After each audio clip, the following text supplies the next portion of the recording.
మనతో సాయి చైతన్య ఉన్నాడు. Sai Chaitanya 68th rank వచ్చింది. 3 ఇంటర్వ్యూలు చేశాడు. మొన్న ఇండియన్ ఫారెస్ట్ సర్వీస్ సెలెక్ట్ అయ్యాడు. ఈరోజు 68th ర్యాంక్తో IAS వస్తుంది. Done finally. సో సాయి చెప్పు. యాక్చువల్లీ నా పేరు సాయి చైతన్య అండి. ఇది నాది 6th అటెంప్ట్. సో నేను ప్రతి స్టేజ్లో నేను ఫెయిల్ అయ్యాను. Prelims, mains, interview. So final నాకు 68th ర్యాంక్ వచ్చింది. All thanks to God, all thanks to my parents, my friends and the coaching institute which has provided me the ecosystem. Thank you అండి. Finally 68 rank వచ్చిందంటే నమ్మబుద్ధి అయితే లేదు, కానీ I need to digest it. So law ఎక్సలెన్స్తో నేను associate అయింది 2022 నుంచి. 21 ఇంటర్వ్యూ అయిన తర్వాత నేను అన్ఫార్చునేట్లీ సెలెక్ట్ అవ్వలేదు. దాని తర్వాత నేను 2022 నుంచి బేగ్జోన్లో స్టడీ హాల్ ఉండే. అక్కడ నుంచి నేను ఇక్కడే దీనిలో స్టడీ హాల్లో ఉండే. మోరోవర్ ఏదైనా టెస్ట్ సిరీస్ కానీ, ప్రిలిమ్స్ కానీ, మెయిన్స్ కానీ రాస్తూ ఉంటుంటాను.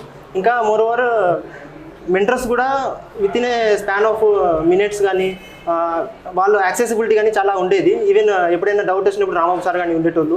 ఇంకా మోరోవర్ లా ఎక్సలెన్స్ వాళ్ళు ఇంటర్వ్యూ టైంలో కూడా ఇంటర్వ్యూ గైడెన్స్ ప్రోగ్రామ్ కింద రిసార్ట్ ప్రోగ్రామ్ అని అరేంజ్ చేశారు. అక్కడ కూడా నాకు చాలా హెల్ప్ అయింది. అక్కడ కూడా మాక్ ఇంటర్వ్యూస్ లాంటివి చాలా తీసుకున్నాము.